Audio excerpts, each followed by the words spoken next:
Hi, everybody. My name is Jessica Crow. I am the founder of Apogy, and we provide change leadership training, coaching, and consulting. And this is another one of our Change Leader Speaker Series. So I am interviewing experts in change management, people who have experience and are currently or have in the past led an organizational change or transformation. And today I have here with me Kelly Long-Jackson. She is with The Standard. And Kelly, why don't you introduce yourself and just share a little bit about like what your role is within the organization and just some of your background, like how long you've been in change management and sort of your path from where you started to where you are now.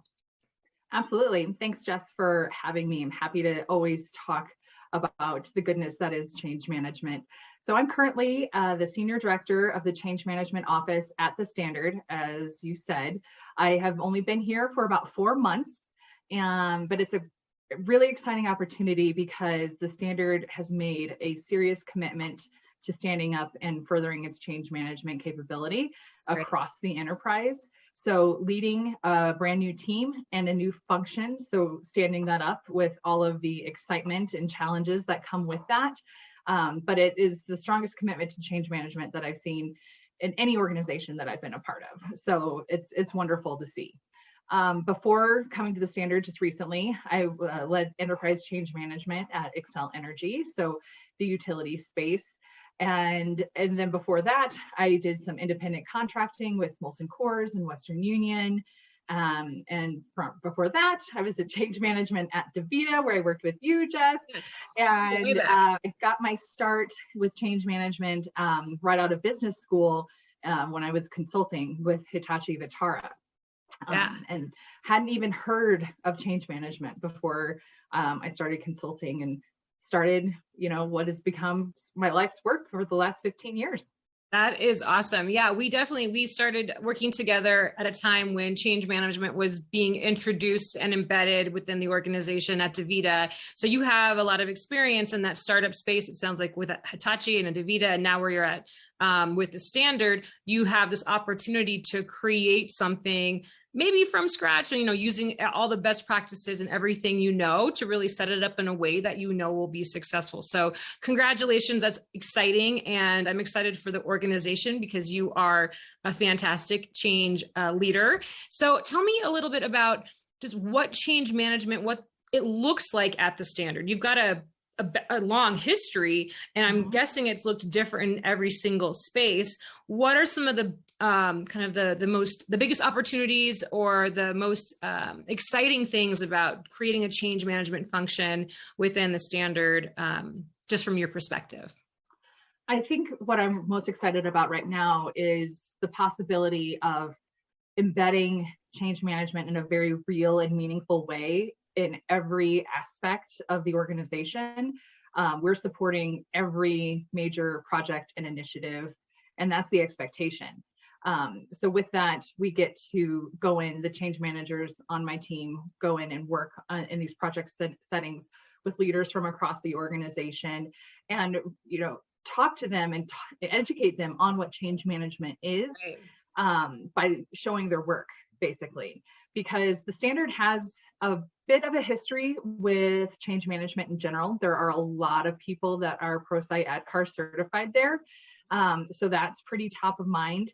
The methodology and tools that we are using at The Standard are customized for us, and they are related because, I think all of us who have been around change for a long time realize there are so many methodologies and tools and different things we can use that sort of at the end of the day get to the same thing, but do so with different terminology in different ways. So we have created a customized approach for change at The Standard and are really in the process of embedding ourselves in those projects, in those organizations, and educating leaders and employees on what change management is, what we do, what it isn't, and also in service of how we build the change capability across the organization. Yeah, absolutely. What I find so interesting about the practice of change management is that it's been around for a long time. It's got a long history, lots of evolution. Different experts have given their take. And to your point, there's a ton of methodologies out there. It's really how it applies within the organization and customizing it. We've kind of seen that, at DaVita, and then obviously at the standard too. What are some of the misconceptions about change management? You mentioned educating leaders and people within the organization. Like when somebody says, hey, we're on the change management team, what do they think you guys are going to be doing versus what really what is your bread and butter aside from the education? Like, how do you get their buy-in, so to speak? Yeah, I think that's really interesting because we've definitely come across that. And I say, if you ask 10 different people what change management is, you'd get 10 different answers. Yep. And so I think, the misconception is pretty common, I think, across all circumstances and organizations, is that you're just communications, or you're just training, or your communications and training. And also, oh, we don't need that. That's like a nice to have. That's not a need to have. Yep. So I think, just continuing to have the conversations about change management being this sort of end-to-end project alignment function as an enabler of success, really. Yeah. And looking at the people and how people are impacted by changes and transformations. The one way I'm positioning it that seemed to have resonated pretty well with leaders at the standard is the notion of change management for me is to take the disruption out of change and make it feel like these changes to the way that we're working, to the way that we're doing business, aren't like night and day changes, but it's just an evolution of how we work. And that to me is what bringing the change capability is. So I've had many conversations around that, but also just, again, talking about change holistically, not just from communications and training, but the stakeholder piece, engaging sponsors effectively, identifying who's really impacted, how they're impacted, and then obviously working with communications partners on messaging, and if there's an education piece, but also, feedback and celebrating successes are critical to it. So just making it known the bigger picture. Yeah, it's not just process and tools. It's really kind of a cultural tenet, right? Where it's how you operate as a business. And I think what I have seen with organizations too, that misconception is either we already do it, we don't need it, or it's just these two things. And that's where the messaging gets mixed up. And that's where the value, you're not really capturing the full value of these investments that you're making in an organization, whether it's in new technology or in hiring and retaining people or whatever it might be. And so I think the more we can do to advocate kind of the bigger picture and connect those dots. And I don't know if you agree with this, but when I went through training, more than a decade ago, it was a very project focused conversation. And I'm seeing this shift, gratefully so, towards caring for the human side of change, caring for people, and really recognizing more of the kind of the well-being and the conversation that has been there around people. The change process is personal and unique, but there's more space for that, I think. And maybe it's from the pandemic and the focus on how people are doing and Zoom fatigue and all of those things, but it feels like there's been a shift in this space. And let me know if you agree.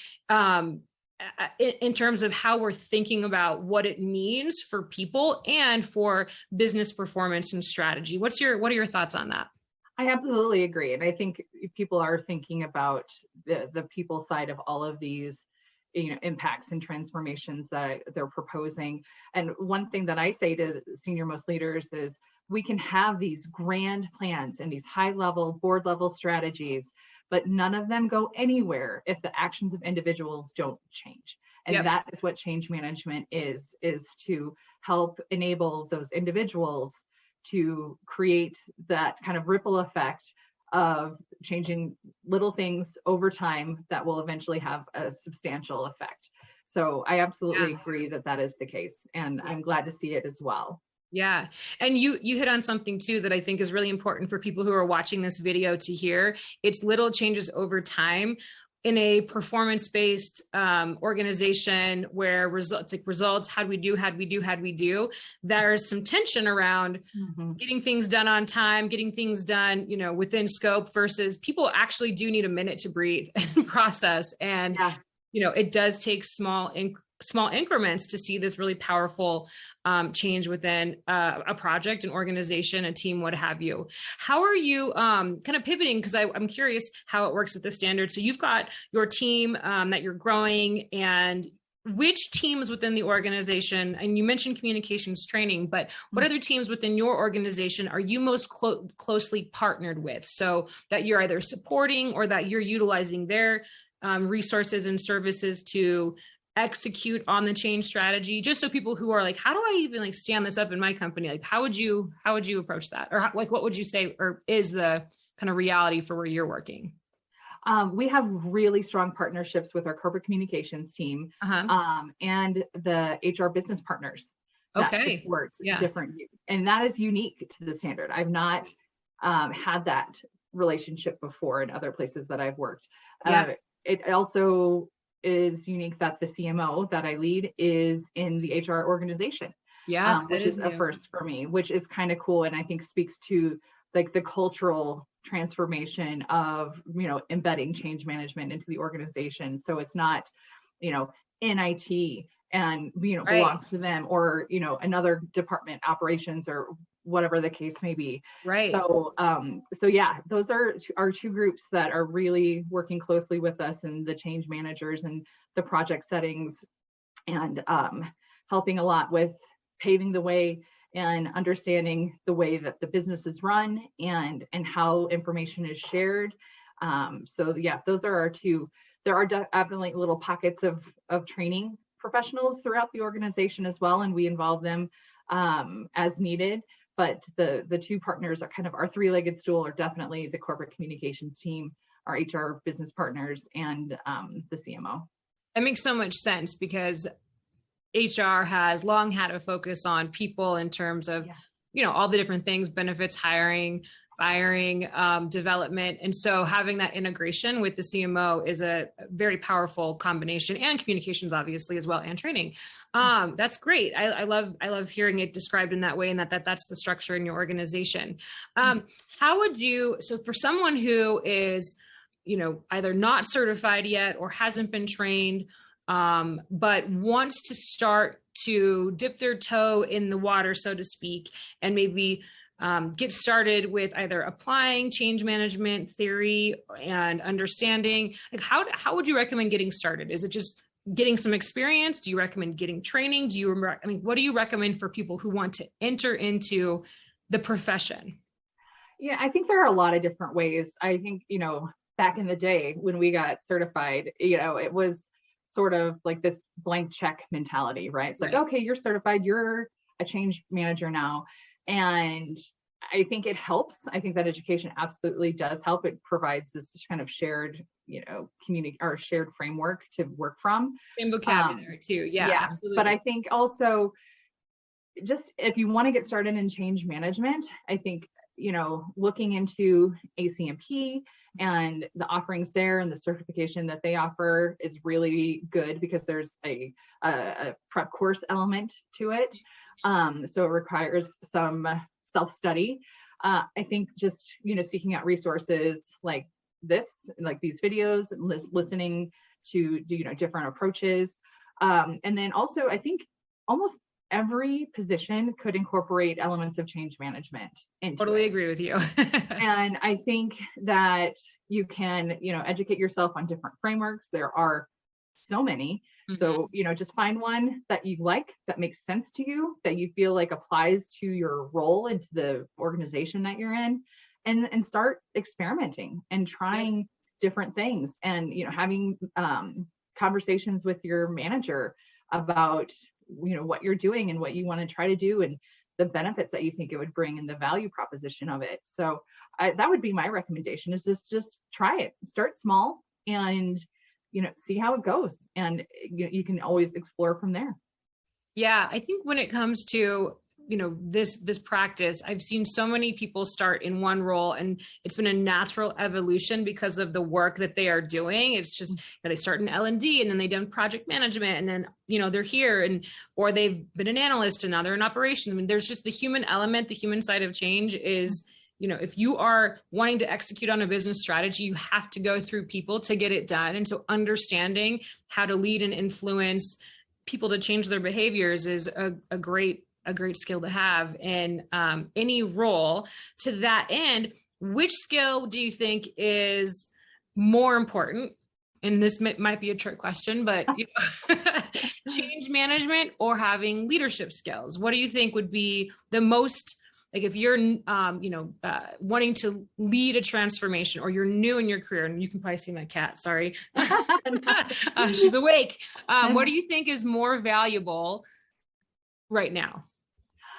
Well, I think it depends on the position and what you're trying to accomplish. I think inherently there are leadership skills that are required in change management, because even though we are often individual contributors and, unfortunately, sometimes this lone resource out there trying to lead change, I think with that, you have to be able to collaborate really well and work with leaders. So I think there are leadership elements to change management. I think all leaders should be well-versed in change management, because I think that is a key part of every leader's job, is in, building and maintaining the morale and capacity of their teams, and effectively leading through change. I think is a huge aspect of that, because when do things not change? Right. That doesn't happen. We all keep being surprised by it. We're like, wait a second, this, but in reality, that's just sort of the name of the game. So exactly, being good at this is important for anybody, whether it's you're leading a team or just for yourself, sort of going through life. Yeah, exactly. Yeah. Well, one final question. What excites you the most about being a change leader in your organization? I am just so excited about the potential and the possibility of truly embedding change management into all aspects of an organization, and having, a seat at the table and being a part of the conversation without having to, plead my case constantly. Right. So I'm thrilled by the opportunity to do that, and to have this very strong team to work with, and a very action-oriented, simple but effective methodology to run with. Yeah. So I think just seeing where we go with this, with the opportunity that we've been given, is just super exciting. That is exciting. I'm so excited for you, having worked with you and seeing what you're capable of. Congratulations again on this opportunity, and keep me posted on how things progress. For anybody who's watching this, both Kelly and I are on LinkedIn, so feel free to reach out and connect if that's okay, Kelly. Kelly Long Jackson at the Absolutely. Standard. And yeah, thank you so much for sharing your story and what excites you, and just a little bit more about how change management is structured within your organization. I think this is going to be helpful to people who are thinking about what they need to do if they're in an organization and want to start a change management team, or maybe how to adapt what they're currently doing, and other, internal teams to consider partnering with, like human resources. So thank you so much. And yeah, this will be posted on Apogy's YouTube channel, on social media. And we also have a members only resource library that includes workshops and videos and tools and resources for free. So go to www.apogy.biz and check that out as well. Kelly, thank you so much. Have an awesome rest of your day, and I will talk to you soon. Thank you so much, Jess. I really appreciate it. All right. Take care. Bye.